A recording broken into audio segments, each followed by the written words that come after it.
नमस्कार, हिंदी व्याकरण सीखे चैनल पर आप सबका स्वागत है।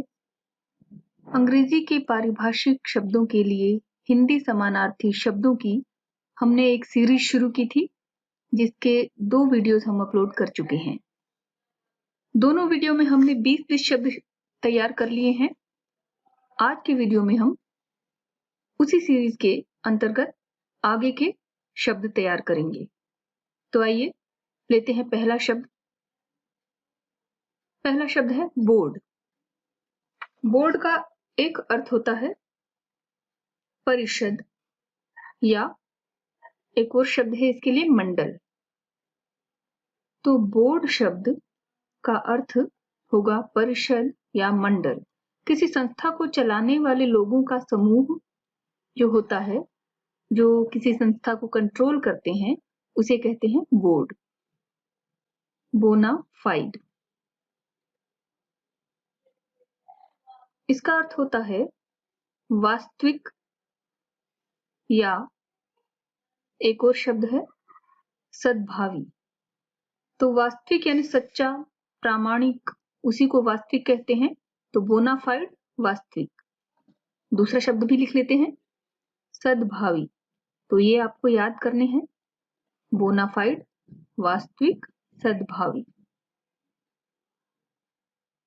इसके लिए नेक नियति, सदाशयता ऐसे शब्द भी मिलते हैं। सबका एक ही अर्थ है, जो सच्चा है, प्रामाणिक है। बोनस। बोनस शब्द का अर्थ है अधिलाभांश। शब्द हमें याद करना है, अधिलाभांश। जो अतिरिक्त राशि होती है, लाभ का हिस्सा जो कर्मचारियों या काम करने वालों को दिया जाता है, उसे बोनस कहते हैं। तो बोनस अधिलाभांश। Breach of contract. Breach of contract का अर्थ है संविदा भंग। देखिए, कॉन्ट्रैक्ट का अर्थ होता है संविदा और ब्रीच का अर्थ होता है भंग करना, उल्लंघन करना। तो कॉन्ट्रैक्ट, ये हम बाद में भी पढ़ेंगे इस शब्द को, संविदा। और ब्रीच का अर्थ है भंग करना, किसी चीज का उल्लंघन करना। तो ब्रीच ऑफ कॉन्ट्रैक्ट, संविदा भंग। लेते हैं अगला शब्द, ब्राइब। आपने शब्द सुना होगा, रिश्वत, घूस, ये इसके अर्थ हैं। ब्राइब, रिश्वत, घूस। उत्कोच। जी हाँ, रिश्वत, घूस और उत्कोच एक ही अर्थ रखते हैं। किसी अनुचित अथवा गलत काम के लिए धन देकर प्रभावित करना रिश्वत देना कहलाता है।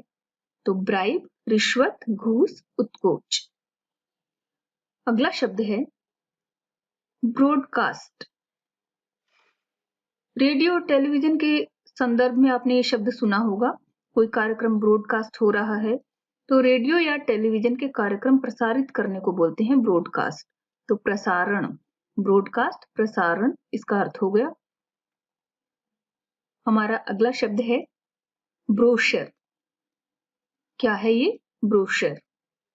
इसका अर्थ होता है एक प्रकार की ऐसी पुस्तिका जिसमें किसी विषय से संबंधित सूचना होती है चित्रों के साथ। A small book with pictures and information. तो शब्द क्या होगा? विवरणिका। ब्रोशर, विवरणिका। बजट। बजट बहुत आसान सा शब्द है। किसी काम के लिए खर्च या हिसाब की योजना होती है जो, या खर्च के लिए उपलब्ध राशि को भी बजट बोलते हैं। तो आय व्ययक, आय व्ययक जो होता है बजट होता है। बजट, आय व्ययक। ब्यूरोक्रेसी का अर्थ होता है नौकरशाही। एक और शब्द है अफसरशाही। अफसरशाही। इसी के लिए लाल फीता शाही और दफ्तरशाही शब्द भी प्रयुक्त होते हैं। ब्यूरोक्रेसी, नौकरशाही, अफसरशाही। एक प्रकार का प्रशासन तंत्र होता है ये, सरकारी अफसरों का तंत्र जो सरकार के सिस्टम को चलाते हैं। आप इसको गवर्नमेंट स्टाफ कह सकते हैं। अगला शब्द है हमारा बाय इलेक्शन। इसकी स्पेलिंग इस प्रकार भी लिखते हैं, BY करके भी, तो बाई में आपको दोनों प्रकार से मिल जाएगा ये वर्ड। इसका अर्थ है उपचुनाव, बाई इलेक्शन उपचुनाव। किसी चुनाव क्षेत्र में कोई सीट खाली होने पर जब अलग से स्पेशल मतदान कराना होता है उसको उपचुनाव बोलते हैं। तो बाईपोल भी कहते हैं इसको। नेक्स्ट वर्ड है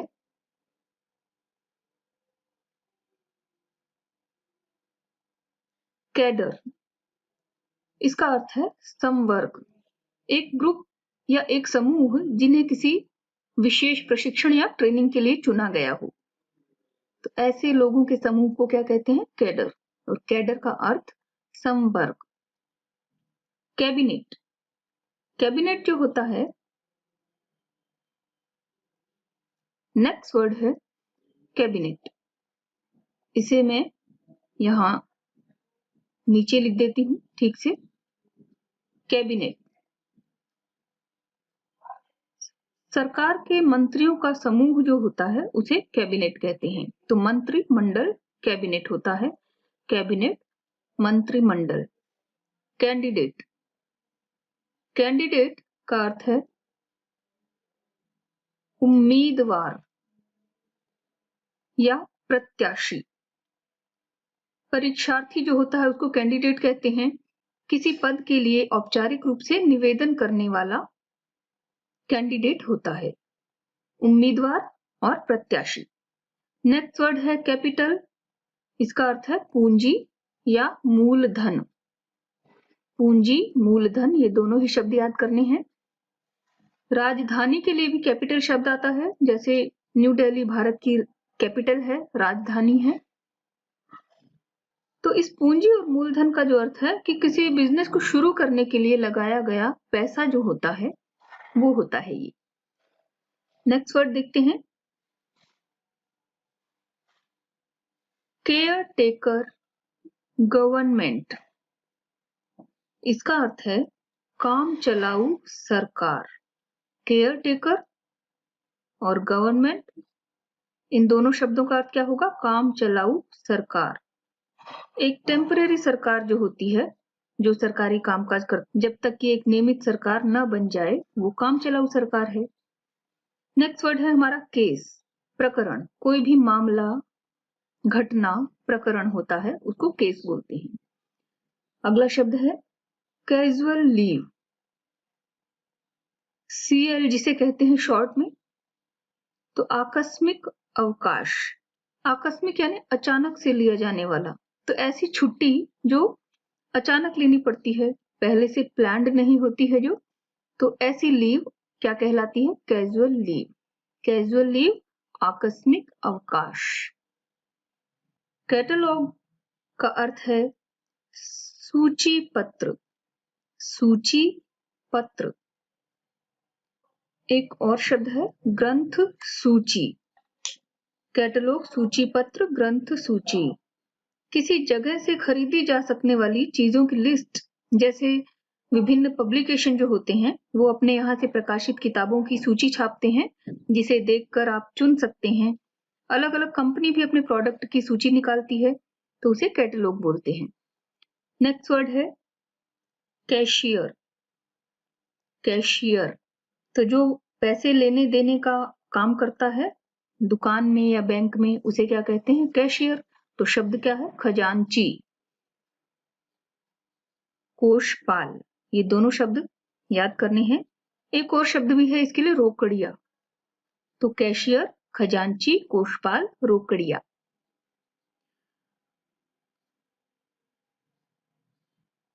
नेक्स्ट वर्ड है सेंसस, जनगणना। सेंसस, जनगणना। ये हर 10 साल में होती है, आपको पता ही होगा। किसी देश में रहने वालों की आधिकारिक जो जनगणना होती है। तो आसान शब्दों में क्या कहेंगे? अपने देश की जनसंख्या। तो ये हो गए हमारे अगले 20 शब्द, कुल मिलाकर 60 शब्द। इनकी तैयारी भी आप वैसे ही कीजिएगा जैसे मैंने पिछले वीडियोज में आपको करवाई थी। ये देखने के लिए कि कैसे करनी है, आप वो वीडियोज जरूर देखें। चलिए करते हैं आगे के शब्द तैयार।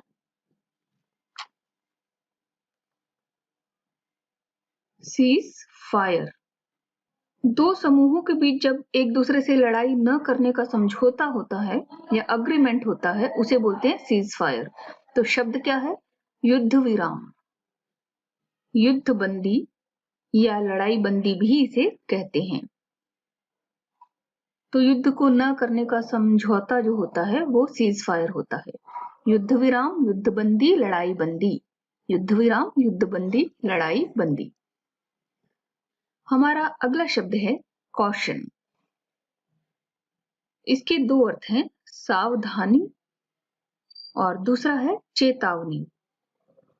संभावित खतरे को देखते हुए विशेष सतर्कता बरतना, चौकस रहना सावधानी कहलाता है और वार्निंग देना भी इसका अर्थ है। चेक, क्या है ये वर्ड? चेक जो हम बैंक में जमा करवाते हैं, तो धनादेश या देयक, देयक इसके लिए शब्द है। धनादेश तो मनी ऑर्डर को भी कहते हैं, चेक के लिए शब्द है देयक। तो बैंक का वो कागज का प्रिंटेड टुकड़ा जिस पर साइन करके भुगतान के लिए प्रयोग किया जाता है। नेक्स्ट वर्ड है हमारा सेंट्रलाइजेशन। इसका अर्थ है केंद्रीकरण, यानी किसी चीज को सेंट्रलाइज करना, केंद्र में लाना, तो वो होता है केंद्रीकरण। सेंटर यानी केंद्र, इससे आप याद कर सकते हैं सर्किट हाउस, सर्किट हाउस। ये एक ऐसा गेस्ट हाउस होता है जो केवल सरकारी लोगों के लिए होता है, गवर्नमेंट एम्प्लॉयज के लिए, तो इसे बोलते हैं विश्राम गृह। सर्किट हाउस, विश्राम गृह, सरकारी अतिथि गृह हो गया ये। हमारा अगला शब्द है सर्कुलर। सर्कुलर एक ऐसी चिट्ठी होती है जो ऑफिस में घूमती है, अनेक लोगों को पढ़ने के लिए जिसे दिया जाता है। ऐसा नोटिस होता है तो उसे बोलते हैं परिपत्र। परि यानी चारों ओर, पत्र तो ऐसा पत्र जो चारों ओर घूमता है, सबको दिया जाता है ऑफिस में पढ़ने के लिए, तो सर्कुलर, परिपत्र या गश्ती पत्र।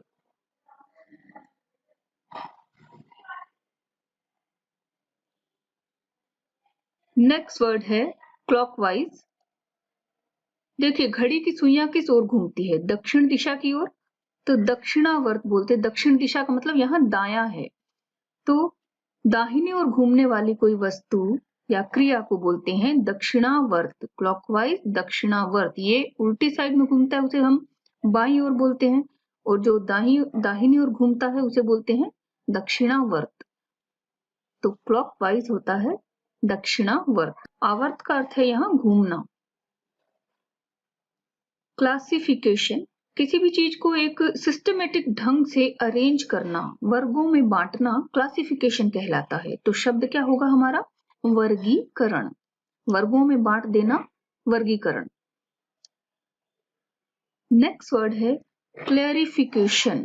क्लेरिफिकेशन होता है क्लियर करना, किसी बात को स्पष्ट करना, कंफ्यूजन को दूर करना, तो अर्थ होगा स्पष्टीकरण।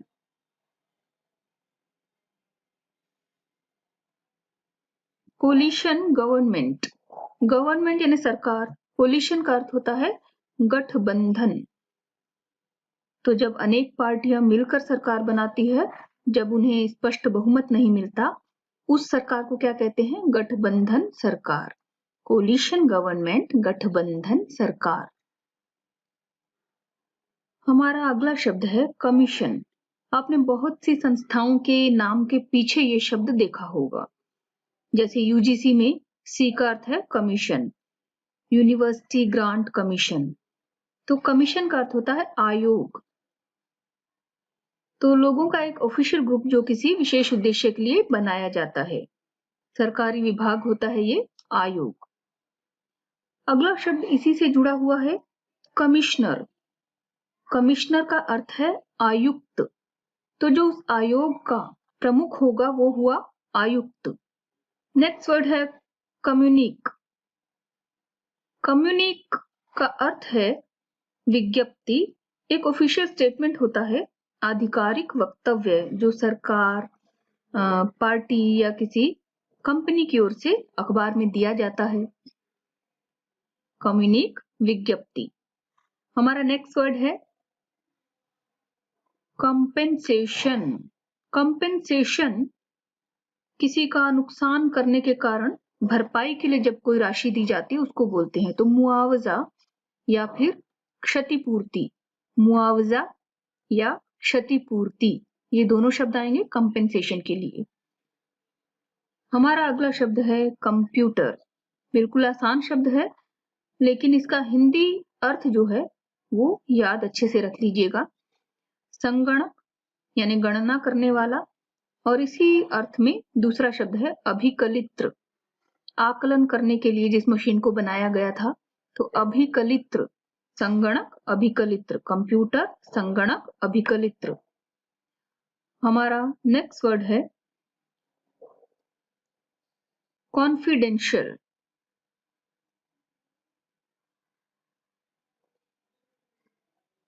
कुछ भी जो सीक्रेट होता है उसे बोलते हैं कॉन्फिडेंशियल, गोपनीय, जो किसी को बताया नहीं जा सकता। तो वो बात क्या होती है? कॉन्फिडेंशियल, गोपनीय, छुपाने योग्य। नेक्स्ट वर्ड है कन्फिस्केशन। इसका अर्थ है जब्ती, अधिहरण और कुर्की। देखिए, जैसे आप कक्षा में मोबाइल का प्रयोग कर रहे हैं और टीचर ने उसको अपने पास रख लिया एक दिन के लिए, तो वो हो गया कॉन्फिस्केशन। तो आधिकारिक तौर पर, कानूनी तौर पर कुछ ले लेना जब्ती, अधिहरण या कुर्की कहलाता है। नेक्स्ट वर्ड है कंसाइनमेंट। कंसाइनमेंट का अर्थ है प्रेषण। प्रेषण यानी भेजा गया माल। कोई भी जो माल होता है, सामान होता है, जैसे शिप वगैरह के द्वारा भेजा जाता है, तो उसे बोलते हैं कंसाइनमेंट। तो इसी से जुड़ता हुआ शब्द है कंसाइनी। कंसाइनी कौन होता है?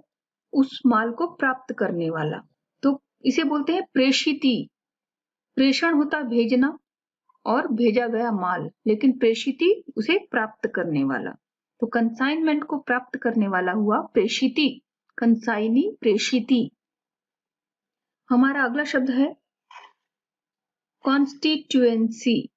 आपने चुनावों के दौरान ये शब्द बहुत सुना होगा, कॉन्स्टिट्यूएंसी। कॉन्स्टिट्यूएंसी इसका अर्थ है निर्वाचन क्षेत्र। निर्वाचन यानी चुनाव, चुनाव क्षेत्र। तो वो क्षेत्र या उस क्षेत्र के लोग जो अपना प्रतिनिधि या विधायक आदि चुनते हैं, उसे बोलते हैं कॉन्स्टिट्यूएंसी, निर्वाचन क्षेत्र। तो ये देखिए हमारे कितनी आसानी से 80 शब्द तैयार हो गए हैं। इन शब्दों का आप उसी प्रकार से अभ्यास कीजिएगा जैसा मैंने आपको बताया था। चलिए कर लेते हैं आगे के शब्द। आज के इस वीडियो के पूरा होने तक हमारे 100 शब्द हो जाएंगे। नेक्स्ट वर्ड है कॉन्ट्रैक्ट। अभी हमने पीछे ब्रीच ऑफ कॉन्ट्रैक्ट किया था। क्या था उसका अर्थ? संविदा भंग। तो उसमें ब्रीच का अर्थ था भंग, इसका अर्थ है संविदा। कॉन्ट्रैक्ट, संविदा। इसी के लिए एक और शब्द है अनुबंध। तो एक प्रकार का रिटन लीगल अग्रीमेंट जो होता है, इकरारनामा भी बोलते हैं इसको, याद कर लीजिएगा आप इसे। अगला शब्द है कंटिंजेंसी। इसका अर्थ होता है आकस्मिकता। तो ऐसी घटना या ऐसी सिचुएशन जो अचानक भविष्य में आ सकती है, उसे बोलते हैं आकस्मिकता, कंटिंजेंसी। भविष्य में संभावित सिचुएशन या घटना।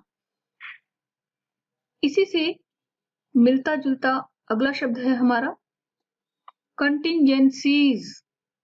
क्या है ये? कंटिंजेंसीज। और इसका अर्थ होगा आकस्मिक व्यय। ऐसा खर्चा जो अचानक आ जाता है, संभावित है जो अचानक आ जाए। अचानक आ जाने वाले खर्चे। Contingent charge. यहां पर चार्ज का अर्थ है खर्च, और ये कैसा खर्च है? फुटकर खर्च। फुटकर खर्च यानी तरह तरह के छोटे मोटे विविध खर्च। तो इसको बोलेंगे कंटिंजेंट चार्ज, फुटकर खर्च। हमारा अगला शब्द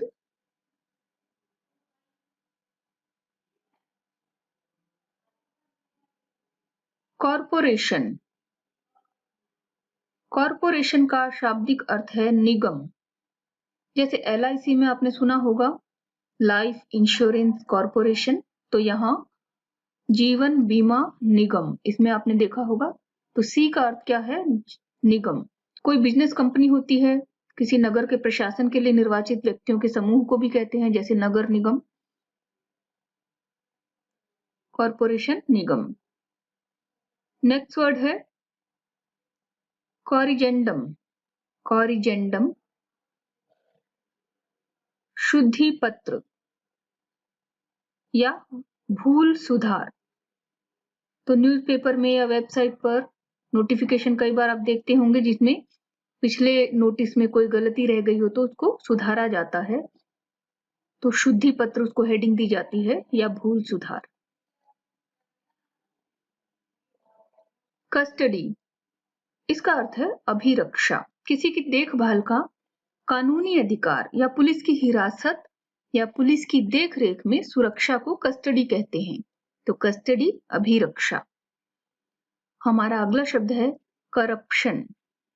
ये शब्द आपने बहुत सुना होगा। करप्शन का अर्थ है भ्रष्टाचार। कवरिंग लेटर, इसका अर्थ है सहपत्र या आवरण पत्र। जैसे बायोडेटा के साथ अपने बारे में अतिरिक्त जानकारी देने के लिए एक चिट्ठी या लेटर भी साथ में लगाया जाता है, उसे कहते हैं कवरिंग लेटर। तो क्या कहेंगे? सहपत्र, आवरण पत्र। उसके लिए हिंदी शब्द होगा सहपत्र या आवरण पत्र। हमारा अगला शब्द है कट मोशन। किसी फाइनेंशियल बिल में कटौती करने का जो प्रस्ताव संसद में लाया जाता है उसे क्या कहते हैं? Cut motion. तो कट यानी कटौती, मोशन यानी प्रस्ताव, कटौती, प्रस्ताव।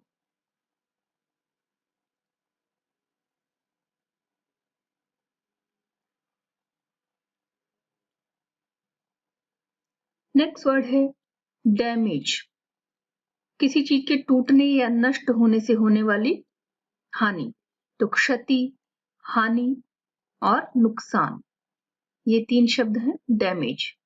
डैमेज, क्षति, हानि, नुकसान। डे बुक, ये एक इस प्रकार की बुक होती है जो अकाउंट रखने के लिए, हिसाब रखने के लिए प्रयुक्त होती है। तो इसके लिए शब्द आपको याद करना है रोज नामचा। तो डेली का हिसाब किताब रखने वाली बुक रोज नामचा। अगला शब्द है डेटा, इसको डाटा भी कहते हैं कुछ लोग। हिंदी अर्थ क्या होगा? आंकड़े। तो तथ्यों का समूह या सूचनाओं का संग्रह डेटा कहलाता है। इसे आधार सामग्री भी कहते हैं। आधार सामग्री, डेटा, आंकड़े, आधार सामग्री। हमारा नेक्स्ट वर्ड है डीए। डीए शॉर्ट फॉर्म है, इसकी फुल फॉर्म होगी डियरनेस अलाउंस। Dearness allowance. कर्मचारियों को जो बेसिक पे के अलावा भत्ते दिए जाते हैं, ये उनमें से है जो महंगाई पर आधारित है। इसे बोलते हैं महंगाई भत्ता। महंगाई भत्ता। हमारा अगला शब्द है डी बार। डी बार होता है किसी को रोकना। ऑफिशियली रोकना डी बार करना कहलाता है, और वर्जन करना भी इसी अर्थ का एक और शब्द है, वर्जित करना कहते हैं ना। तो डी बार रोकना या वर्जन करना। नेक्स्ट वर्ड है डिसेंट्रलाइजेशन। देखिए पहले हमने किया था सेंट्रलाइजेशन, तो वो था केंद्रीकरण, ये है उसका उल्टा। तो इसे बोलेंगे विकेंद्रीकरण। यानी कि जैसे कोई अधिकार केंद्र के पास था उसे अब लोकल सरकारी संस्थान को दे दिया जाए, तो ये हो जाएगा डिसेंट्रलाइजेशन। तो डिसेंट्रलाइजेशन, विकेंद्रीकरण। हमारा अगला शब्द है डिफेक्टो। डिफेक्टो, ये एक लैटिन शब्द है जो प्रयोग होता है यह बताने के लिए कि कोई चीज वास्तव में है, भले ही वो कानूनी रूप से एक्सेप्टेड नहीं है। तो देखिए फैक्ट से आप ले लेंगे इसको वस्तुतः। फैक्ट क्या होता है? वास्तव में जो होता है। तो वस्तुतः, वास्तव में। डिफेक्टो, वस्तुतः, वास्तव में। नेक्स्ट वर्ड है डिलिमिटेशन। डिलिमिटेशन, लिमिट होता है बाउंड्री, सीमा, तो इसका अर्थ क्या है? परिसीमन। परिसीमन, एक बाउंड्री लाइन बनाना, तो हदबंदी भी इसके लिए दूसरा शब्द होता है, परिसीमन, हदबंदी। अगला शब्द है डिफॉल्टर। डिफॉल्टर कौन होता है? वो व्यक्ति जो अपने दायित्व को निभाने में चूक जाता है। तो दोषी और चूक करने वाला, ये दोनों इसके अर्थ हैं, दोषी, चूक करने वाला। डिफॉल्टर, दोषी, चूक करने वाला। और हमारा आज के वीडियो का अंतिम शब्द और अब तक के 3 वीडियोस का मिलाकर 100वां शब्द है डेमी ऑफिशियल लेटर। इसकी शॉर्ट फॉर्म होती है DO लेटर। DO letter. कैसा लेटर होता है ये? पहले तो इसका शब्द जान लेते हैं, अर्ध शासकीय पत्र। अर्ध शासकीय यानी जो आधा सरकारी पत्र है। तो अर्थ क्या हुआ इसका? ये ऐसे सरकारी पत्र होते हैं जिन्हें पर्सनल टच के साथ लिखा जाता है। तो ये आधे पर्सनल हुए और आधे सरकारी, ऑफिशियल। अर्ध को दोनों तरह से लिखा जाता है आजकल। तो अर्ध शासकीय यानी ऐसे पत्र जो पर्सनल टच के साथ लिखे जाते हैं, ऐसे सरकारी पत्र। तो ये हो गए हैं हमारे 100 शब्द कुल मिलाकर तीनों वीडियो में। और इनकी तैयारी आपको कैसे करनी है ये आपको पहले के 2 वीडियो में पता चल जाएगी। बहुत ही अच्छी तरह से और आसानी से आपको ये 100 शब्द याद हो जाएंगे। अगर वीडियो आपको अच्छा लगा हो तो लाइक जरूर कीजिएगा, कमेंट कीजिएगा, चैनल को सब्सक्राइब कीजिए और वीडियो को ज्यादा से ज्यादा शेयर कीजिए।